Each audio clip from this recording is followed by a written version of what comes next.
Tô ficando muito engraçadinho. Meu Deus, preciso melhorar. Olá, seja bem-vindo ao Clube do Livro com o Pastor Alex, que é agora o Clube do Livro com a Pastora Vai Adriana invadir tudo. também. Gente, ficou muito melhor, com Vai certeza ficou invadir tudo. muito melhor.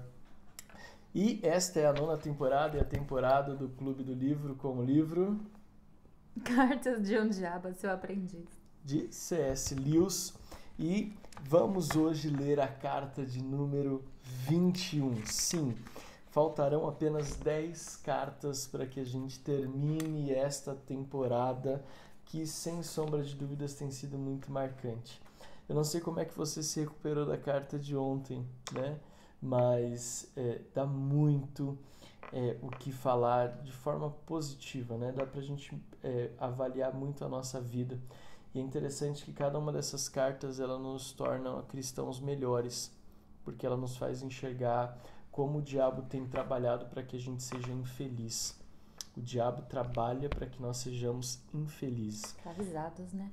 escravizados, debaixo de um jugo desnecessário. Então, quando a gente lê essas cartas, a gente consegue refletir aonde o diabo tem agido na nossa vida e a gente consegue desviar dessas setas e desses dardos inflamados do maligno, como diz o apóstolo Paulo lá em Efésios, usando o escudo da fé, né? E ler esse livro é como se não só você estivesse usando o escudo da fé, mas como você estivesse também colocando o capacete da salvação, usando a espada do Espírito, o cinturão da verdade, enfim, é muito bom. Por isso que o clube do livro, essas literaturas cristãs, a gente tem levado isso muito a sério. Eu e aqui em casa a gente tem levado isso muito a sério. As gravações, as leituras, o basamento bíblico, porque a gente entende que cada capítulo que a gente lê de cada livro, independente de qual seja, ele nos aproxima mais de Deus. Ele nos faz enxergar melhor o que Deus tem para nós e o que Deus espera de nós. Eu tenho certeza que aquilo que Deus tem feito. Por que você está me olhando assim? Tô ficando com vergonha. E aquilo que Não tô Deus tem fazendo nada.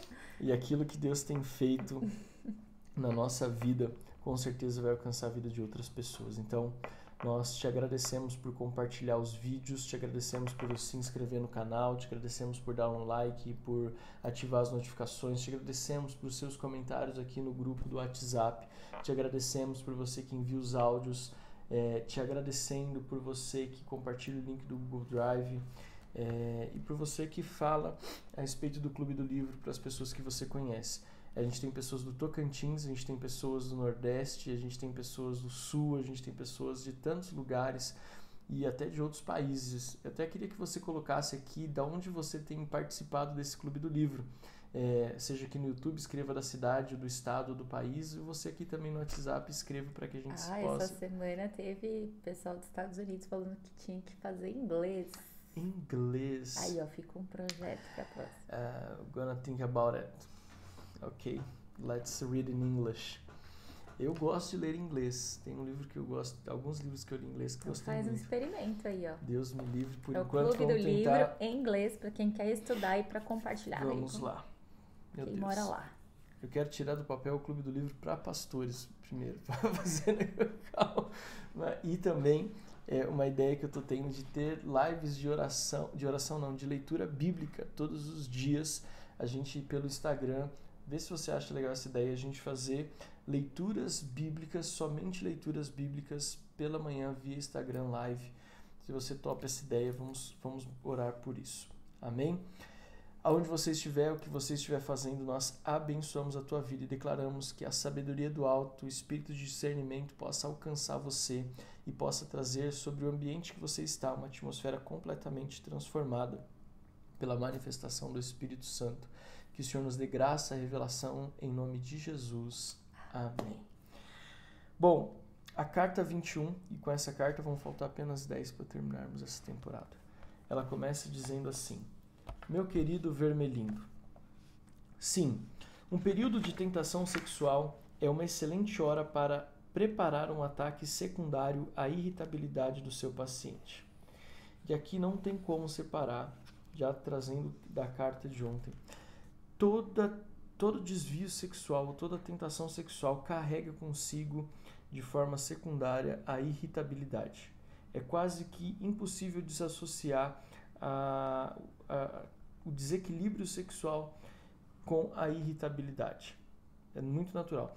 Eu consigo perceber, já às vezes a gente atende pessoas de todas as idades, como pastores, né? E sempre que a gente atende, seja um adolescente, seja uma jovem, seja um adulto, o que a gente percebe? Quando há uma irritabilidade muito exacerbada ou misturada com uma ansiedade, pode ter certeza que essa pessoa não está conseguindo lidar com questões sexuais. E que sempre, quase que de forma unânime, tem a ver com pornografia. Continuando. Na verdade, pode até ser o ataque principal desde que ele pense nele como secundário. Aqui já vai uma coisa mais interessante. Mas aqui, como sempre, prepare o caminho para o seu ataque moral por meio do obscurecimento do intelecto dele. Cegar o raciocínio, né? As pessoas não ficam enfurecidas como resultado da mera desgraça, mas apenas pela desgraça concebida como afronta. E a sensação de injúria depende do sentimento de que uma reivindicação legítima foi negada. Portanto, quanto mais reclamações em relação à vida seu paciente for induzido a fazer, mais frequentemente ele irá se sentir injuriado, consequentemente de mau humor.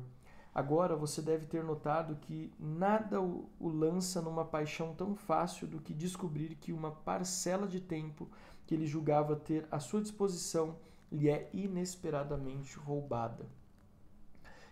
Essa parte foi escrita agora em 2025. É o visitante inesperado. Quando ele esperava uma noite tranquila, ou a esposa tagarela de um amigo que aparece quando ele esperava ter um tete-a-tete com um amigo, que o tira do sério. Agora, ele não é ainda tão maldoso ou preguiçoso a ponto de essas pequenas demandas à sua cortesia serem, em si mesmas, excessivas para eles. Elas o deixam furioso porque ele se reveste ou se ressente de ter sido roubado do tempo que deveria lhe pertencer. Você deve, portanto, reforçar na mente dele com zelo a convicção curiosa de que meu tempo pertence a mim. Pronto, eu já pararia de ler aqui, já iria orar por menos 1 hora para Deus me ajudar a entender que essa parte aqui é bem importante. Faça-o ter a sensação de que começa cada dia como o dono legítimo de 24 horas. E aqui já vai Mateus 6,33.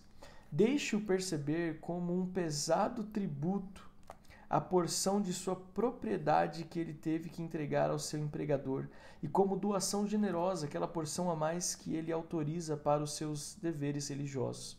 Mas ele nunca deve ser autorizado a duvidar de que, de alguma forma misteriosa, ele tem um direito pessoal de nascença ao montante total do qual essas deduções foram feitas.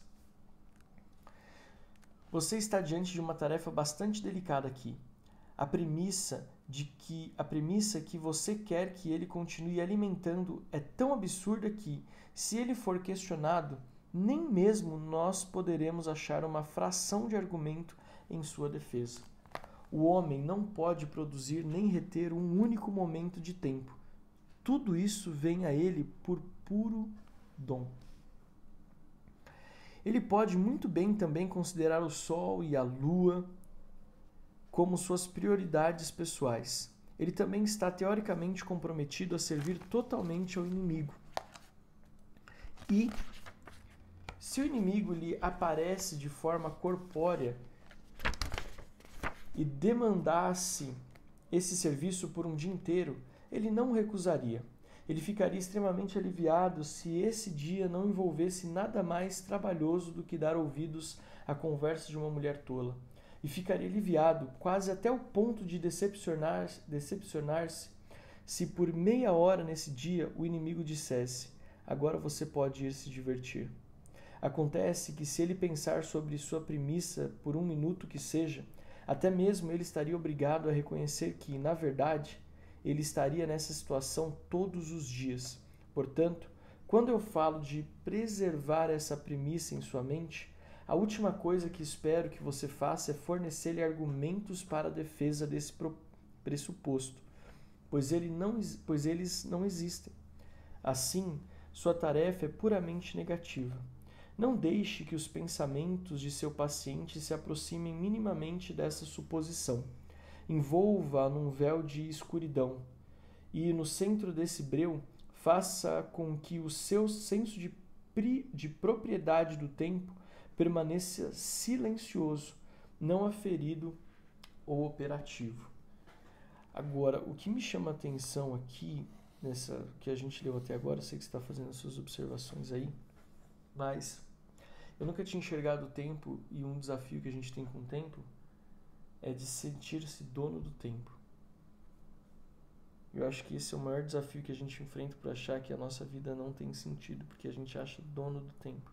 E mais uma vez aqui, ele cita, eu acredito muito que um texto básico aqui é Mateus 6,33, né?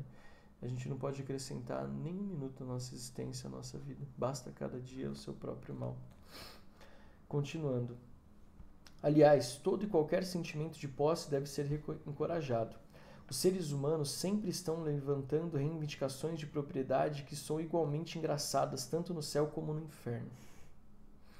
E temos que garantir que mantenham essa atitude. Muito da moderna resistência à castidade vem da crença das pessoas de que elas são donas do seu corpo. My body, my choice. Eita Deus. Essas propriedades vastas e perigosas, pulsando com a energia que criou os mundos em que eles estão, são o consentimento deles, sem o consentimento deles, e dos quais eles são expulsos a bel prazer do outrem. É como se uma criança da realeza fosse posta pelo pai, que é movido por amor, no comando de alguma grande província sob a tutela de conselheiros sábios, e viesse a imaginar que é realmente a proprietária das cidades, das florestas e dos grãos, da mesma forma que ela é dona dos blocos de montar quando está na creche. Nossa. Cara, ele é muito legal. Mas explica. Porque pode ter passado batido o que ele está tentando dizer aí. Começa você. É como se ele está fazendo, o que estou entendendo aqui, ele está fazendo uma analogia da gente com Deus, né? Como se um pai fosse dono de tudo e desse ao seu filho ali a autoridade para governar, sendo instruído por sábios, e aquela criança se sentisse realmente dono de tudo, igual uma criança se sente dono dos blocos lá na creche. Ou seja, nós fomos colocados em posição de governo e às vezes a gente acha que a gente é dono de tudo, que eu tô governando, tô dominando a parada aqui, mas na verdade nós somos servos, né? Mordomos até do tempo. Eu acho que essa questão vale muito a pena a gente falar sobre mordomia cristã. A gente tinha no seminário nosso lá da Renovada School, tinha essa matéria mordomia cristã. Acabamos tirando da grade. Mas, o que eu acredito que hoje existe muita dificuldade no meio da igreja, dos cristãos, é o entendimento de mordomia. Verdade. Na verdade, nós não somos donos de nada. Nós somos mordomos. Deus colocou o homem no jardim do Éden para cuidar do jardim. Sabe o que me chama a atenção na história de Davi? O que chama a atenção na história de Davi é que ele deixa claro que ele estava cuidando das ovelhas do seu pai. Uhum. E a posição de Davi de ser um homem segundo o coração de Deus tem muito a ver com o que ele entende. Por exemplo, quando ele chega diante de Golias e fala: quem é este incircunciso que afronta o Deus do exército de Israel? A preocupação de Davi sempre estava com o cuidado de ser cuidadoso, o cuidado de ser cuidadoso com as coisas do Senhor. Era as ovelhas do pai, era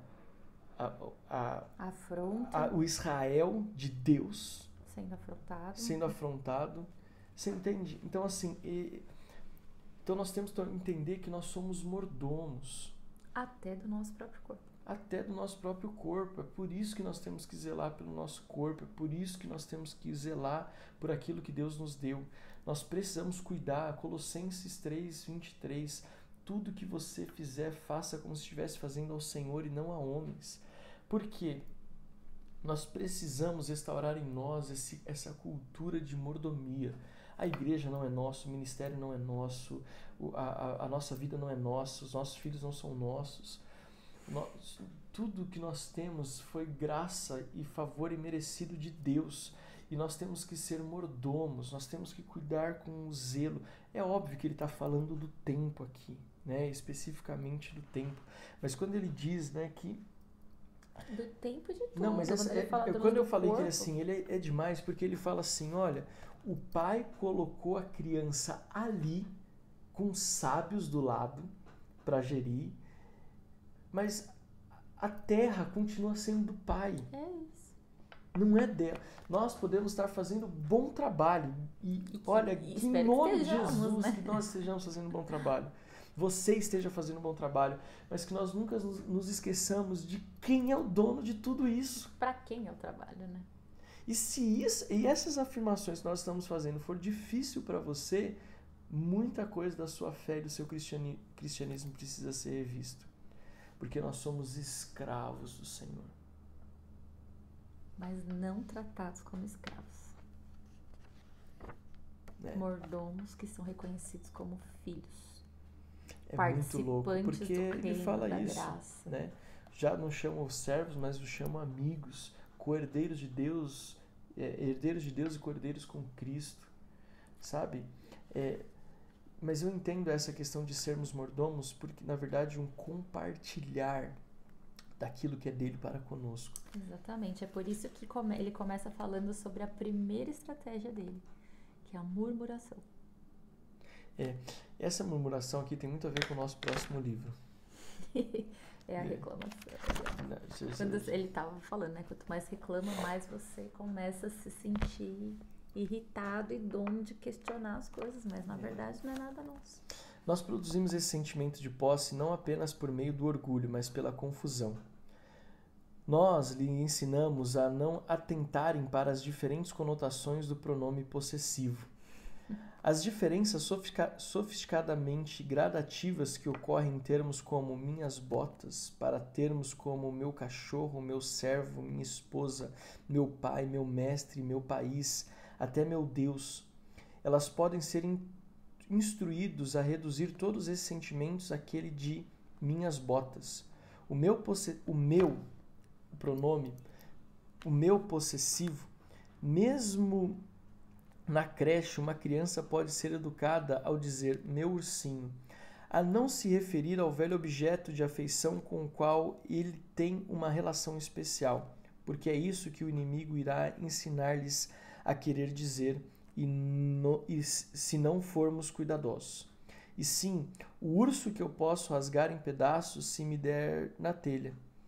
E do outro lado da balança, nós ensinamos as pessoas a dizer meu Deus, em um sentido não muito diferente, na verdade, do que aquele sentido de minhas botas, querendo dizer, o Deus ao qual eu tenho um direito adquirido por meus serviços excepcionais e que eu exploro do púlpito, o Deus que me supre de tudo o que eu desejo. O mais engraçado é que, por todo esse tempo, a palavra meu, em seu sentido plenamente possessivo, não pode ser pronunciada por um ser humano a respeito de coisa nenhuma. No longo prazo, ou o nosso pai ou o nosso inimigo é quem vai dizer meu para todas as coisas que existem. Eita. Especialmente para as pessoas, as quais descobrirão no fim das contas, fique certo disso, a quem pertencem de fato o tempo delas, suas almas, seus corpos, certamente não a elas mesmas. Independentemente do que aconteça. No que se refere ao presente, o inimigo diz meu para tudo, com base na alegação pedante e legalista de que foi ele que as criou. Já nosso pai, ou seja, o diabo, espera no final dizer meu para todas as coisas com base no fundamento mais realista e dinâmico da conquista. Eita. O que dizer a despeito dessas coisas? A gente precisa Se Deus é por nós, a nossa quem será perspectiva de contra nós? tudo. Esse capítulo faz várias perguntas para nós. primeira pergunta que eu recebi dessa carta é: o que eu tenho, como eu tenho lidado com as posses, com as possessões? O quanto eu tenho dito meu, o quanto eu tenho dito que eu tenho posse daquilo que na verdade eu não tenho. Isso vale muito refletir. E não tem como não falar do tempo, porque para mim pegou demais a questão do tempo, né? De ser roubado de algo que não é meu.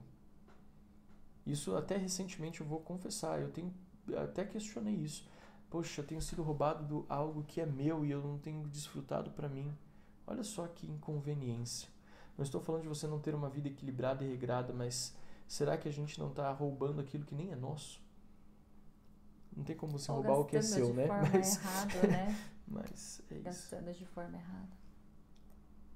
Gastando o nosso tempo de forma errada. É, porque ele não é nosso, né? Não. Porque é a mesma coisa, né? Você ter o empregador que contrata e compra o seu tempo e você faz outra coisa. Deus é o dono da nossa vida e Ele pagou um preço alto por nós, foi Jesus morrendo na cruz. E aí a gente está gastando esse tempo que foi pago com alto preço em coisas que Ele não nos pediu para fazer. Então, vale refletir, vale pensar onde eu estou investindo meu tempo naquilo que o Senhor me pediu para fazer, né? Às vezes a gente está num tempo onde a dedicação ela tem que ser exclusiva aos filhos, mas é o tempo para isso. Às vezes eu estou num tempo de um projeto, às vezes a gente está num tempo de um cuidado do físico, da saúde. Cada um está vivendo um tempo que foi determinado por Deus para poder viver aquele tempo. E o fato de não compreender o tempo de Deus para cada coisa, ou talvez a gente não entender que o nosso tempo não é nosso, mas pertence ao Senhor, e aí não buscamos direção de como conduzir o nosso dia para que seja produtivo, para que seja de fato administrado dentro de uma expectativa que o Senhor tem a nosso respeito. Por não compreendermos isso, a gente fica fadigado, né? Cansado, reclamando. E é onde o inimigo vai ganhando e roubando o nosso tempo. Muita coisa para refletir.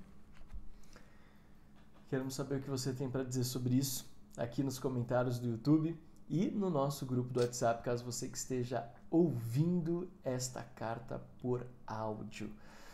Nós queremos convidar você a compartilhar esses áudios com o maior número de pessoas. Elas não podem entrar no grupo, mas elas podem receber o áudio, o link do Google Drive. E você que está aqui assistindo a esse vídeo, dê o seu like, se inscreva no canal caso você não seja inscrito e também ative as notificações. Nós queremos abençoar a tua vida e agradecer você por estar conosco nessa jornada. Deus te abençoe e até amanhã com a carta de número 22.